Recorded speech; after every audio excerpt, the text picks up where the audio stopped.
అధికారం చేతికి వస్తే చాలు మాటలు కోటలు దాటుతాయి. ఈ తీరుకు ఎవరూ మినహాయింపు కాదు. ఇప్పుడు అలాంటి వ్యాఖ్యలే వచ్చాయి తెలంగాణ రాష్ట్ర ముఖ్యమంత్రి రేవంత్ రెడ్డి నోటి నుంచి. తాజాగా వరంగల్లో నిర్వహించిన ఇందిరా మహిళా శక్తి విజయోత్సవ సభలో ప్రసంగించిన సీఎం రేవంత్ సంచలన వ్యాఖ్యలు చేశారు. కేసీఆర్ అనే మొక్కను మళ్ళీ మొలవనివ్వను, ఆయనను ఓడిస్తాను అని చెప్పాను, ఓడించాను. పార్లమెంట్ లో బీఆర్ఎస్ కు గుండు సున్నా వస్తుందని చెప్పాను, వచ్చేలా చేశారు. వరంగల్ గడ్డ మీద నుంచి కేసీఆర్ కు చెబుతున్నా, మీ పార్టీని మళ్ళీ మొలవనివ్వను.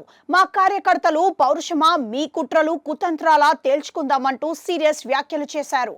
ఆసక్తికరమైన అంశం ఏంటంటే, వరంగల్ బహిరంగ సభలోని తన ప్రసంగంలోని తన మాటల తూటాల్ని గులాబీ బాస్ కేసీఆర్ మీదనే కాదు, కేంద్ర మంత్రి బీజేపీ నేత కిషన్ రెడ్డి, ప్రధాని నరేంద్ర మోడీ మీద ఎక్కుపెట్టడం గమనార్హం.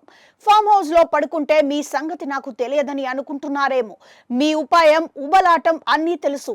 అన్నిటికీ నా దగ్గర మందు సిద్ధంగా ఉంది. మళ్ళీ చెబుతున్నా, అసెంబ్లీకి రండి, మాట్లాడదాం, తేలుద్దాం. ఇన్ని రోజులు కిషన్ రెడ్డిపై ఉన్న ఆ గౌరవం పోయింది.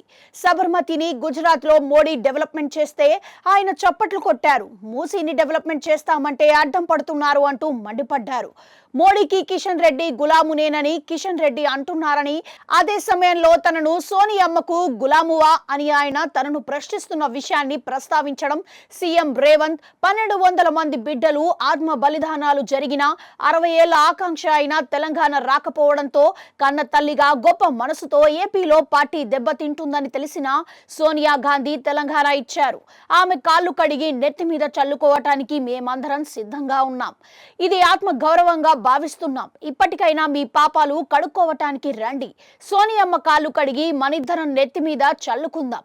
తెలంగాణ రాష్ట్ర ఏర్పాటును పార్లమెంటులో కించపరిచిన మోడీకి గులాములైతే తెలంగాణలో ఉండటానికి మీకు అర్హత లేదు.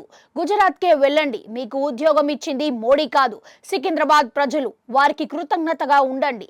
ఈ రోజు కాలోజీ ఉండి ఉంటే ఈ ప్రాంత ఆత్మ గౌరవాన్ని కాపాడలేదని కిషన్ రెడ్డి కేసీఆర్లను పొలిమేరలు దాటే వరకు తరమాలని చెప్పి ఉండేవారు అంటూ విరుచుకుపడ్డారు. తన ప్రసంగంలో భాగంగా అసెంబ్లీకి రాని ప్రతిపక్ష నేత కేసీఆర్ తీరుపై విమర్శనాస్త్రాల్ని సంధించారు. వరుసగా 3 సార్లు ప్రతిపక్షంలోనే ఉండి కన్యాకుమారి నుంచి కాశ్మీర్ వరకు 4000 కిలోమీటర్ల పాదయాత్ర చేసిన రాహుల్ గాంధీ గురించి ప్రస్తావించారు. బాధ్యతాయుతమైన ప్రతిపక్ష నేత పాత్ర ఎలా నిర్వహించాలో రాహుల్ గాంధీని చూసి నేర్చుకోవాలన్న రేవంత్ రెడ్డి, నిజంగానే ప్రజలు కష్టాల్లో ఉంటే మీరు ఫామ్ హౌస్ లో ఏం చేస్తున్నారు? మీరు ప్రజల్లో రాకపోగా వారిద్దరిని పంపుతున్నారు. వారు ఏది పడితే అది మాట్లాడుతున్నారు. ఆడబిడ్డలకు ఉచిత బస్సు ప్రయాణం కల్పిస్తే ఆటో డ్రైవర్లతో ధర్నా చేయిస్తారా?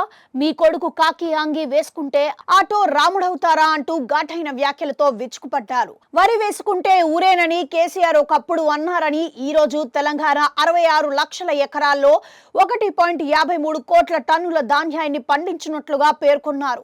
స్వాతంత్రం వచ్చిన తర్వాత ఉమ్మడి రాష్ట్రంలోనూ తెలంగాణలోనూ ఇంత పంట ఎప్పుడూ రాలేదు.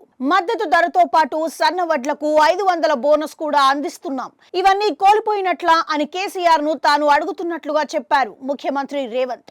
అందుకే కేసీఆర్ అసెంబ్లీకి రావాలని అన్ని చర్చిద్దామన్నారు. ప్రతిపక్షాలు కుట్రలు కుతంత్రాలకు పాల్పడి అక్రమ సంపాదనతో కిరాయి మనుషుల్ని తీసుకొచ్చినా తాము వాటిని ఛేదిస్తామన్న ముఖ్యమంత్రి రేవంత్, అభివృద్ధిని అడ్డుకునేందుకు చూస్తే జైలు ఊచలు లెక్కబెట్టాల్సి వస్తుంది అంటూ ఆసక్తికర హెచ్చరిక చేశారు.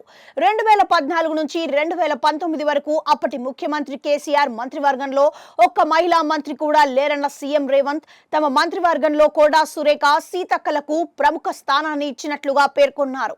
ఇది ఆడబిడ్డల రాజ్యమని ధైర్యంగా చెప్పుకునే అవకాశం ఇప్పుడు వచ్చింది.